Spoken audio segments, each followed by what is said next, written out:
इस फिल्म में हम देखेंगे कि इंसान किस हद तक भी बेरहम हो सकता है। कहानी दरअसल एक लेक झील की है। कुदरत का बनाया गया लेक नहीं बल्कि इंसानों का बनाया हुआ। इस लेक के नीचे पहले दरअसल एक गांव हुआ करता था, लेकिन फिर किसी ने जबरदस्ती यहाँ लेक बना दिया। कहा जाता है कि उस गांव की निशानियां आज भी इस लेक के नीचे मौजूद है। और ये खौफनाक बात, जो टूरिस्ट यहाँ पर घूमने आते हैं उनकी भी अजीब तरह से मौत हो जाती है। अब ऐसा क्यों होता था और इस सब के पीछे की कहानी जानने के लिए बढ़ते हैं स्टोरी की तरफ। कहानी की शुरुआत में वो एक खूबसूरत लेक दिखाया जाता है, जहाँ एक टूरिस्ट ग्रुप कश्ती पर ट्रिप के लिए निकला होता है। इनमें एक लड़का अपने नए दोस्त को इम्प्रेस मुतासिर करने के लिए कहता है, बात सुनो, मैंने लाइब्रेरी से इस लेक का पुराना नक्शा ढूंढा है, जिससे मुझे पता चला है कि इस लेक के नीचे एक गांव था। लेक की बनने से पहले लोग वहां रहा करते थे और आज भी उस गांव के घर, उनकी चीजें और भी बहुत कुछ शायद लेक के नीचे हो सकता है। लेकिन उसकी दोस्त को उसकी बात पर यकीन नहीं होता, तो वो कहता है, मैं अंदर कूद कर देखता हूँ, अगर तुम भी आना चाहो तो आ सकती हो। जिस पर उसकी दोस्त भी मान जाती है, लेकिन फिर एक लड़की हाथ उठाकर कहती है,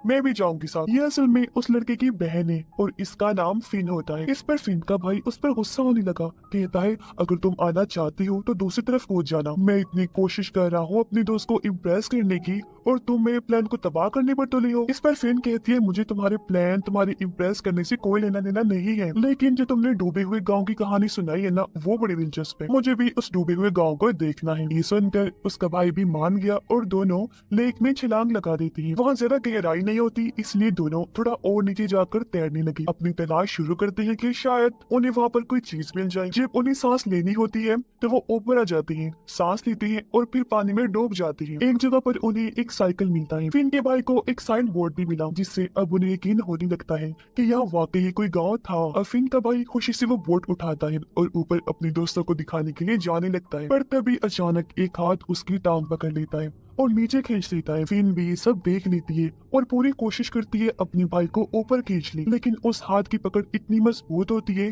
कि उसका भाई ऊपर नहीं आ पाता। फिन फौरन ऊपर आती है और कश्ती पर अपने दोस्तों से मदद लेती है, लेकिन जब वो फिर से नीचे गई तो जेक की जान जा चुकी होती है। इससे फिन बहुत हैरान होती है कि ये क्या हुआ। उसे दुख भी होता है और फिर अचानक एक हाथ उसके भाई को खींचकर नीचे ले जाता है। इसके बाद हम 4 महीने की बात का सीन देखते हैं। फिन को एक मेंटल हॉस्पिटल से घर लाया जाता है। असल में फिन ने देखा था कि एक हाथ उसके भाई को खींच कर ले जा रहा था, लेकिन कोई उसकी बात पर यकीन नहीं करता, ना ही उसकी मॉम और ना ही उसकी डैड। सब ये समझते हैं कि फिन को बहुत गहरा सदमा लगा है और वो इसलिए ऐसी बातें कर रही है। इसीलिए उसे इलाज के लिए मेंटल हॉस्पिटल भेजा गया था और अब उसे वापस घर लाया जाता है। फिन के डैड एक बड़े लॉ फर्म को चलाती है, यानी कानून की तरफ से चलाया जाने वाला फर्म ऑफिस, इसलिए हर वक्त अपने बिजनेस में वो मसरूफ रहती थी। दोनों अपने बेटे की मौत से बहुत दुखी होती है, लेकिन वो कोशिश कर रही थी कि वो इस दुख से निकल आए, पर ऐसा होना बहुत मुश्किल था। उधर फिन बहुत उदास होती है। वो अपनी भाई की तस्वीरें देखती है और अपनी मॉम से पूछती है कि क्या वो भी फिन की फ्यूनरल पर गई थी,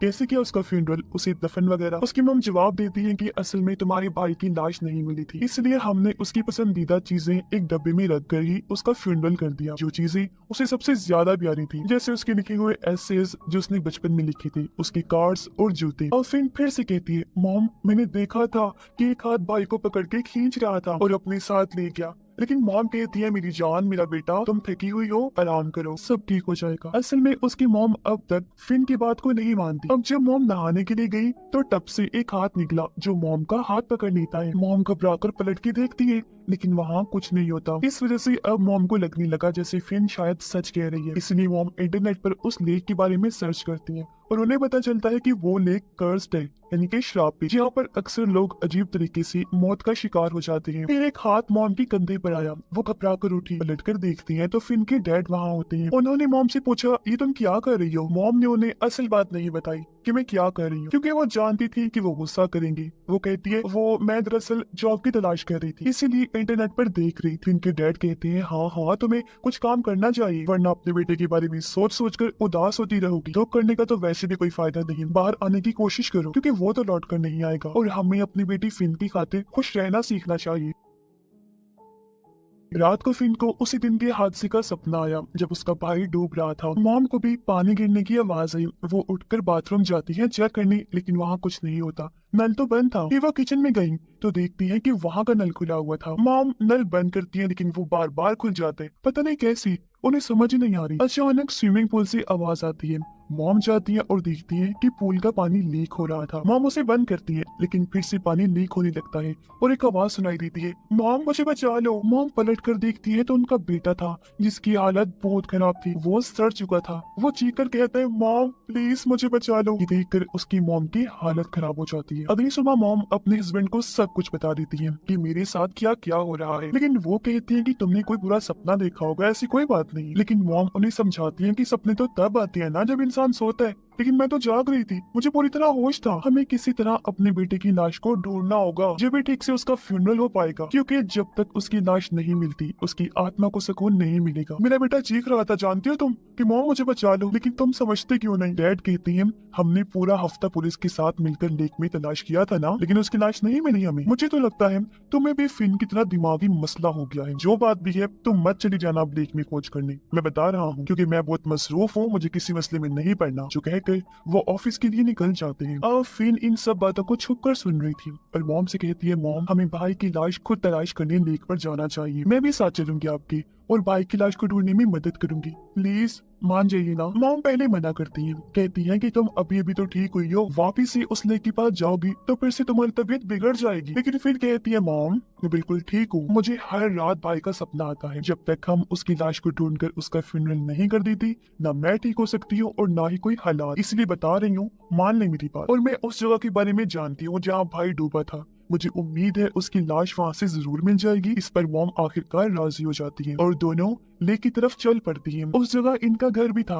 वहाँ पहुंचकर मॉम को वो टाइम याद आता है जो उन्होंने यहाँ अपनी फैमिली के साथ गुजारा था। वो दोनों एक कश्ती में बैठकर झील के उस हिस्से में जाते हैं जहाँ से दोनों बहन भाई ने छलांग लगाई। इन बताती है कि हम यहाँ से बिल्कुल यहाँ से लेक में कूदे थे, फिर कुछ फासले तक स्विम किया, हम तैरकर नीचे गई थी। मॉम कहती है कि ऐसा करो, तुम कश्ती में रहो, मैं रस्सी अपनी कमर से बांधकर पानी में जाऊं और जब जरूरत होगी तो ऊपर आकर सांस ले लूंगी। अगर मैं ज्यादा देर तक ऊपर ना आऊं या तुम्हें लगे कि रस्सी अटक गई है तो बिना टाइम गवाए तुम फौरन रस्सी को खींच लेना, ठीक है। इस पर फिन भी मान जाती है और मॉम पानी में तैर कर नीचे जाती है। मॉम थोड़ी देर बाद ऊपर आके सांस लेती रहती है। फिर फिन की बताई हुई जगह पर कुछ देर स्विम करती है, लेकिन यहाँ मॉम को कुछ भी नहीं मिलता। मॉम ऊपर आके कहती है, बेटा क्या तुम्हें यकीन है कि हम सही जगह पर हैं? फिन जवाब देती है, यस मॉम, मगर आप थोड़ा सा और आगे चलें, वहाँ एक साइकिल होगा, उसके आगे से थोड़ा सा और तैरना है। तब मॉम वापस नीचे जाती है, उन्हें साइकिल नजर आ जाता है, जो ये बात साबित करता है कि वो सही जगह पर है। मॉम आगे तैरती है और देखती है कि पानी के नीचे एक पत्थर का बना हुआ बोर्ड है, जिस पर 3 लोगों की लाशें बनी हुई है। सब लाशें अजीब हालत में, जो इस बात की तरफ इशारा था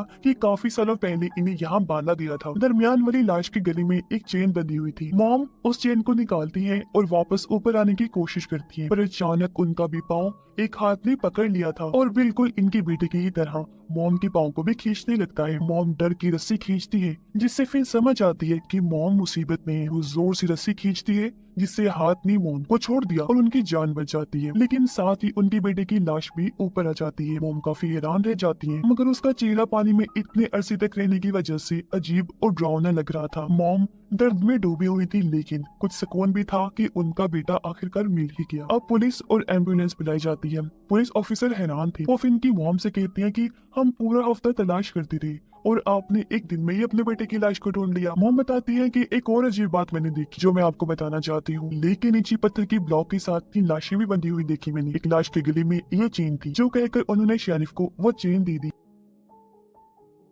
शेरिफ कहती है कि ये चेन एक पुरानी फैमिली की लगती है। दरअसल लेक वाली जगह पर पहले एक गांव हुआ करता था, शायद उन्हीं में से किसी की हो सकती है ये चेन। और इस चेन पर जिस फैमिली का नाम लिखा हुआ है ना, उसी फैमिली की एक बुरी औरत यहाँ से कुछ दूरी के फासले पर रहती है। आप उसके पास चली जाएं, शायद वो औरत आपको कुछ जानकारी दे दे। वैसे ना मैंने भी सुना है कि ये कर्ज लेक है, श्रापित है, मगर मैं ये नहीं जानता कि इसमें किस हद तक सच्चाई। अब इन बातों से मॉम उस लेक के बारे में और जानने का फैसला करती है, इसलिए वो अपने हस्बैंड को कॉल कर देती है। मगर डैड गुस्से में मॉम से कहती है कि तुम क्यों लेक पर गई थी, मना किया था ना मैंने। लेकिन जब मॉम कहती है कि हमारी बेटी की लाश मिल गई है तो डैड भी शांत हो जाते हैं। फिन भी अपनी मॉम से बड़ी खुशी से कहती है कि शुक्र है मॉम, अब सब ठीक हो जाएगा। फिर वो मॉम से पूछती है, मगर मॉम अब हम इस चेन का क्या करेंगी? मॉम कहती है, बेटा तुम्हारे भाई की सिर्फ अभी लाश मिली है, लेकिन हमें ये भी तो जानना है ना कि आखिर उसकी मौत कैसे हुई थी। जिसके बाद वो दोनों उसी बूढ़ी औरत से मिलने जाते हैं। मॉम उसे कहती है यहाँ इस लेक में कई लोग मर चुके हैं, तो क्या बता सकती हो कि ये सब क्यों हो रहा है। बूढ़ी औरत कहती है सब लोग बेवकूफ हैं, इसीलिए तो ये डूब जाते हैं। उन्हें गहरी जगह पर तैरना नहीं आता, सिर्फ एडवेंचर के लिए कूदते हैं और अपनी जान गंवा देते हैं। तो फिन कहती है ऐसा नहीं है, मेरा भाई बेवकूफ नहीं था,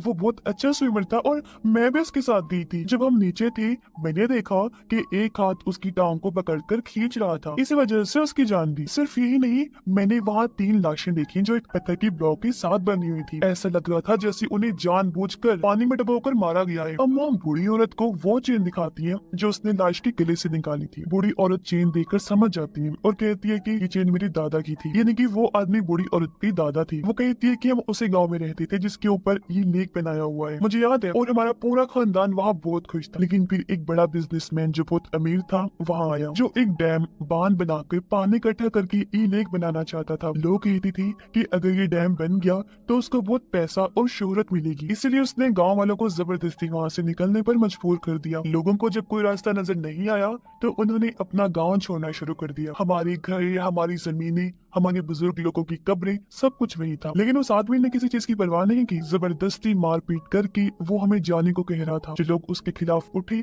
उन्हें उसने मरवा दिया और मेरी दादाजी भी उनके खिलाफ खड़े हुए थे। एक दिन वो और उनके 2 साथी अचानक गायब हो गए। आज आप लोगों की बात सुनकर मुझे पता चला कि उन्हें उस पत्थर की ब्लॉक के साथ बांध कर रखा गया था और धीरे धीरे पानी छोड़ के ये लेक बनाया, जिसमें उन तीनों की भी वही मौत हो गई। पत्थर भारी था तो वो बेचारी तैरकर बाहर भी नहीं आ सकती थी। और हाँ, आज भी हम उस डैम को बंद करवाने के लिए केस लड़ रहे हैं। फिर हैरत से पूछती है ये आप क्या कह रही है, इस बात को लगभग 70 साल गुजर चुके हैं और जिस बिजनेसमैन की आप बात कर रही है तो वो तो कब का मर चुका होगा, तो फिर अब आप किसके खिलाफ लड़ रही है केस। बूढ़ी औरत बताती है कि आज भी हम इस डैम को बंद करने के लिए साइन इकट्ठा कर रही है और कोर्ट में इस केस को ले जाने की कोशिश की जा रही है। लेकिन जितनी मर्जी हम कोशिश कर लें, उस अमीर आदमी का खानदान इतना ताकतवर है कि हमारी हर केस पर वो पानी फेर देते। अगर डैम नहीं रहेगा तो ये लेक भी नहीं रहेगा, क्योंकि अगर लेक सूख गया तो उस अमीर आदमी की सारी उल्टी हरकतें सबके सामने आ जाएंगी कि वो कितना बुरा और जालिम इंसान था। सब लोगों को पता चल जाएगा कि कितने सारे लोगों को मौत की घाट उतार कर बनाया गया है ये लेक। इसीलिए तो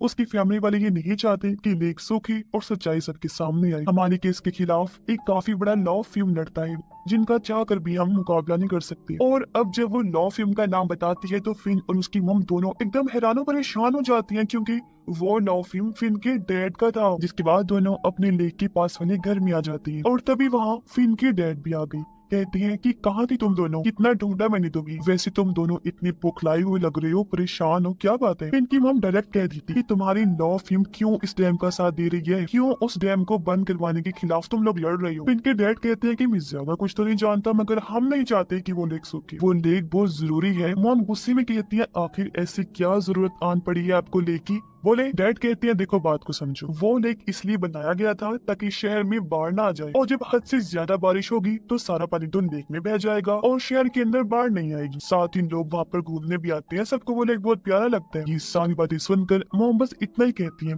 कि ये सब बहाने हैं बहाने, तुम अभी अपना केस वापस ले लो। जो तुम लड़ रहे हो ना उस केस के खिलाफ, तुम्हें इस डैम को बंद करने की कोशिश करनी चाहिए, क्योंकि जब डैम नहीं रहेगा तो लेक भी खत्म हो जाएगा। तुम जानते हो कि कितने लोगों को मौत की घाट उतारा गया था जिसके बाद वो लेक बना था। तुम्हें अंदाजा नहीं उस अमीर आदमी ने कितने लोगों को उस लेक के नीचे गाड़ा हुआ है। मैंने खुद अपनी आंखों से 3 लोगों की लाशों को देखा है जिनको बांधकर वहाँ पानी छोड़कर लेक बनाया, उनकी मौत हो गई और वो तो 3 थी, न जाने और कितने लोग भी मौत मारेगी। फिर इनके डैड कहते हैं अरे यार छोड़ो, ये सब अफवाहें हैं, बड़े लोगों के बारे में लोग ऐसी अफवाहें फैलाते रहते हैं, और अगर ये लेक ना रहा तो ऐश भी खत्म हो जाएगी। तुम शायद जानती नहीं, हमारे पास जो आज इतना पैसा है वो सब इसी लेक की वजह से ही तो है। अब पहले तो मॉम को कुछ समझ नहीं आती, लेकिन वो हैरान रह जाती है जब उन्हें पता चलता है कि वो बिजनेसमैन, वो अमीर आदमी जिसने ये लेक बनाया था, वो फिन की डैड के दादा थे। जो सुनकर अब मॉम को सारी बात क्लियर हो गई और अब वो समझ जाती है कि आखिर हमारा बेटा क्यों मरा, यानी कि उसका मरना कोई हादसा नहीं था बल्कि उन आत्माओं का बदला था जो इतने सालों से लेक के नीचे बदले की आग में जल रही थी। मॉम रो रो कर अपने हस्बैंड से कहती है कि मेरे बेटे को तुम्हारे दादा के गुनाहों की सजा मिली है, तुम्हारी वजह से मैंने अपना बेटा खो दिया। वो तुम्हारी दादाजी तो बदला नहीं ले पाई तो उनकी नस्ल में से ही ले लिया, यानी उनकी परपोते से। लेकिन डैड मॉम की बात समझने की बजाय गुस्से में आ जाती है। मॉम कहती है कि तुम्हारे खानदान के गुनाहों की वजह से वो आत्माएं अब इस झील में कैद है, जिससे वो लेक श्रापित हो गया है। ये आत्माएं टूरिस्ट से बदला ले रही है और उन्हें डुबोकर मार देती है। तभी अचानक बाहर से आवाज आती है और फिन को महसूस होता है कि कुछ बुरा होने वाला है। अचानक लाइट चली जाती है। डैड फोन करने जाते हैं, लाइन भी नहीं जल रही होती। जब वो लेक के पास देखते हैं तो आत्माएं लेक से निकलकर बाहर आ रही होती है और वो इनके घर की तरफ ही बढ़ रही थी। मॉम और फिन ये सब देखकर काफी डर जाती है। डैड को भी अब सब कुछ समझ आ जाता है कि ओ माय गॉड, इसका मतलब है कि दोनों सच कह रही थी और वो भी काफी डर गई। आत्माएं घर को चारों तरफ से घेर लेती। फिन के डैड कोशिश करते हैं उन्हें रोकने की, उनसे लड़ने की, कोई फायदा नहीं होता। अब आत्माएं फिन और उसकी मॉम को तो कुछ नहीं कहती, लेकिन उसके डैड को उठाकर लेक की तरफ ले जाने लगी। फिन और मॉम चीखती रही लेकिन कोई फायदा नहीं होता। डैड को आत्माएं लेक में घसीट कर डबो देती है और उनकी जान चली जाती है, यानी कि आज उनका एक और बदला पूरा हो गया। फिन रोती है कि अब हम क्या करेंगे। मॉम कहती है कि हमें अब इन गुनाहों को धोना होगा, क्योंकि जाने अनजाने में हमारा ताल्लुक इस जालिम फैमिली से जुड़ चुका है। अब हमें ये केस कोर्ट में ले जाना होगा और उन गांव वालों की आत्माओं को इंसाफ दिलाना होगा। फिन कहती है लेकिन मॉम, हम चाहे जितनी मर्जी कोशिश कर लें, जितने भी सिग्नेचर्स इकट्ठे कर लें, ये केस हम नहीं जीत पाएंगे। गवर्नमेंट कभी भी इस डैम को बंद नहीं करेगी और ये राज राज ही रहेगा और हमारी बात पर यकीन कौन करेगा। तब मॉम कहती है असल में डैम का पानी धीरे धीरे कम होता जा रहा है क्योंकि बारिश कम जो हो रही है। बहुत जल्द ये लेक पूरी तरह से सूख जाएगा और पूरी दुनिया को पता चल जाएगा कि इस लेक के नीचे क्या सच्चाई छुपी हुई है। सच्चाई जब दुनिया के सामने आएगी तो सब लोग जान जाएंगे कि कितना बड़ा जुल्म हुआ था उन लोगों के साथ। उनसे जिंदा रहने का हक छीन लिया गया था सिर्फ एक बिजनेसमैन की ताकत को बढ़ावा देने के लिए। तब उन लोगों की लाशें और उनके घर, उनका सब कुछ इस सच्चाई का सबूत बनेगा जिसे कोई झुटला नहीं सकेगा। उन्हें इंसाफ मिल जाएगा और ये श्राप खत्म हो जाएगा और हमेशा के लिए उनकी भी आत्माओं को सुकून मिल जाएगा। और अब उनकी इस बात के साथ ही ये कहानी भी इधर ही खत्म हो जाती है।